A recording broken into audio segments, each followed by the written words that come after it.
एक बात याद रखिए कि अब तक सऊदी अरब पे किस मुल्क ने सबसे ज्यादा हमले किए हैं? यमन से हुए शायद ज्यादा। मिडिल ईस्ट में यमन के हूती विद्रोही सऊदी अरब का सबसे बड़ा दुश्मन है, ये पूरी दुनिया को इल्म है। हूती सऊदी अरब को देख नहीं सकते, किसी मोर्चे पर नहीं देख सकते। अब हूतियों से दुश्मनी के मामले में पाकिस्तान की एंट्री हो गई है। इंडिया आत्मनिर्भर भारत इनिशिएटिव के तहत अफ्रीकन कॉन्टिनेंट के अंदर एक मुल्क है मोरक्को, वहां पे एक फैक्ट्री लगा रहा है। इंडियन जो डिफेंस इंडस्ट्री है उसकी जो इन्वेस्टमेंट वहां पे गई है that is on the favourable terms कि इंडिया का मोरक्को में फैक्ट्री लगाना it has strategic significance. Donald Trump तरले मिन्नत करके मोदी के साथ सुलह कर रहा है। ये बात अब तक कंफर्म हो चुकी है कि भारत अपनी टर्म्स एंड कंडीशंस पर यह ट्रेड एग्रीमेंट करने जा रहा है। पाकिस्तान ने सीधे सीधे हूतियों से पंगा ले लिया है।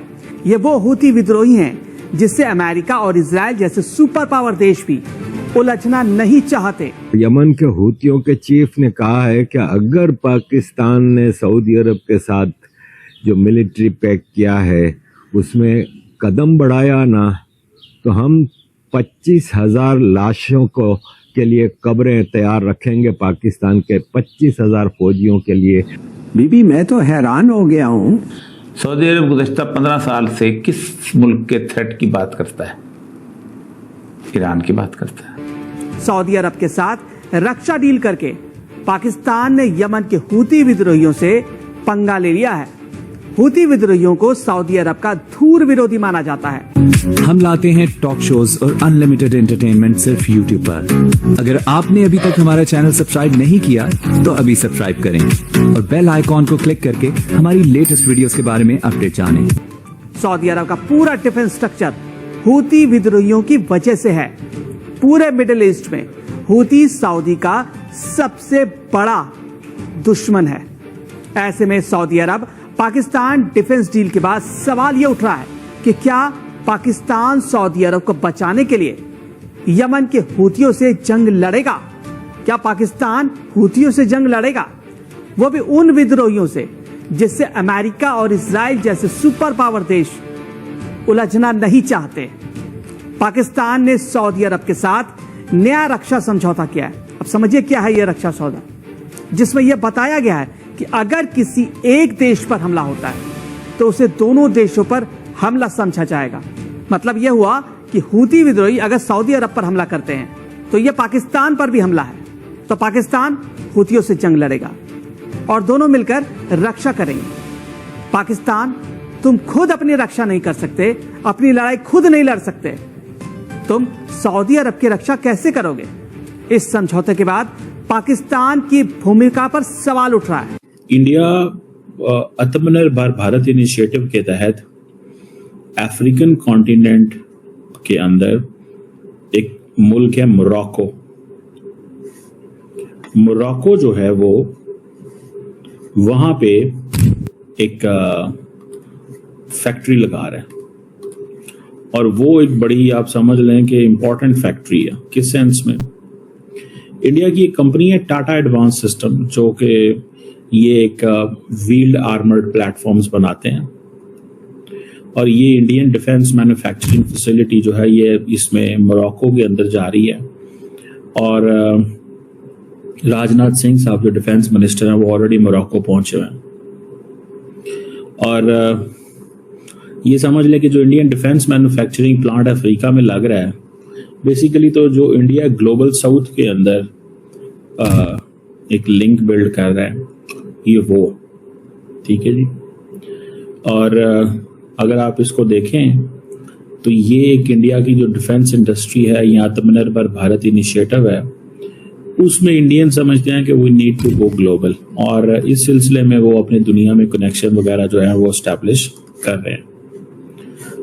अब देखिए राजनाथ सिंह साहब जो हैं वो वहाँ पे हैं 2 दिनों के लिए। ये फर्स्ट इंडियन डिफेंस प्लांट है, पहली बात तो ये समझ जानी चाहिए।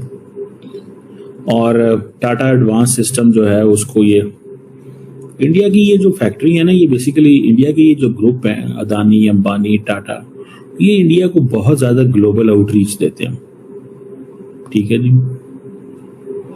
और वहाँ पे जो लीडरशिप है उनसे भी मिल रहे हैं। गो के आपको पता होना चाहिए, जिन लोगों को नहीं पता, कि जो मोरक्को है ये, इसका कैपिटल रबात है।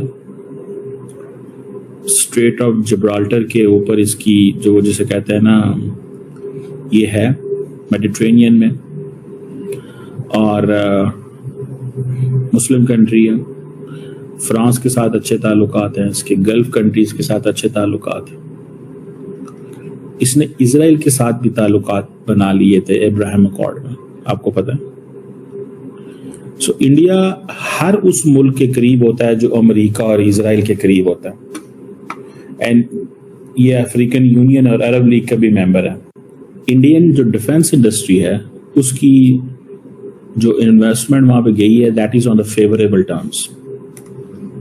फेवरेबल टर्म्स, इंडिया को उसका फायदा है। और मोरक्को को भी सारी बात है, फायदा तो उसका है। ये थोड़ा ही होता है किसी एक मुल्क को तो नहीं फायदा होता।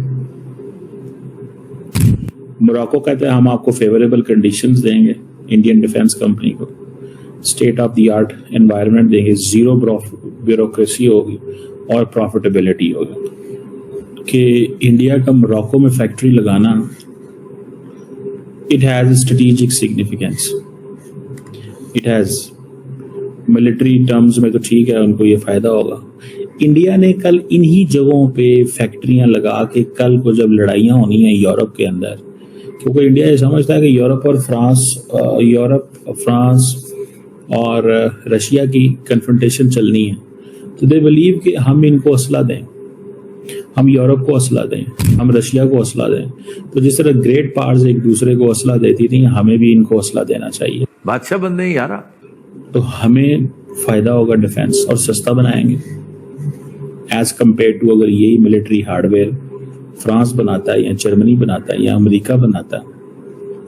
हो सकता है उसकी कैपेबिलिटी ज्यादा हो सकता है उसकी रिलायबिलिटी ज्यादा हो, ठीक है, लेकिन at the same time what is important कि वो आपस में एक दूसरे के वो करीब आ जाते हैं, इस सेंस में कि यार हम उतना खर्चा नहीं करते, या हमारी R&D पे या हमारे एक्सपेरिमेंट्स में उतना खर्चा नहीं आता जब ये साउथ एशियंस करते हैं,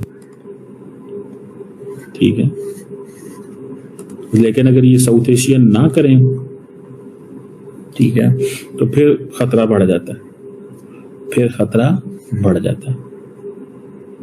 तो ये वो पॉइंट है जिसको मैं देखता हूं, तो मैं समझता हूं कि ये जो अफ्रीकन्स हैं इनके साथ काम करेंगे इंडियंस तो सस्ता रहेगा। ये कल को फ्रेंच नहीं लेने हैं प्रोडक्ट्स इनसे।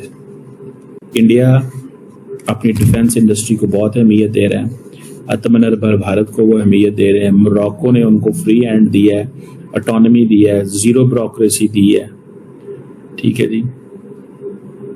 और जो मोरक्कन कंपनी है वो भी मिलके इनके साथ काम कर रही हैं। 36 महीनों के अंदर फैक्ट्री कंप्लीट होनी है। 35% लोकल इंटीग्रेशन रेट है, बाद में ये 50% तक जाएगा। मेरा ख्याल है 200-250% जॉब जो है वो क्रिएट होंगी, डायरेक्ट इनडायरेक्ट। लेकिन सऊदी अरेबिया के इस वक्त खित्ते में ईरान के साथ भी कॉन्फ्लिक्ट है जो किसी वक्त भी बढ़ सकता है, और यमन के साथ तो एक जारी होती के साथ वहां पे एक सिलसिला जारी है। सऊदिया ने कहा है कि ये डिफेंस डील नहीं है, ना मिलिट्री डील है। तो आपको ये वीडियो कैसा लगा कमेंट बॉक्स में जरूर लिखिए। इस वीडियो को लाइक कीजिए, शेयर कीजिए, सब्सक्राइब करना ना भूलिए आपके चैनल EFC को। तो मिलते हैं अगली वीडियो में। जय हिंद।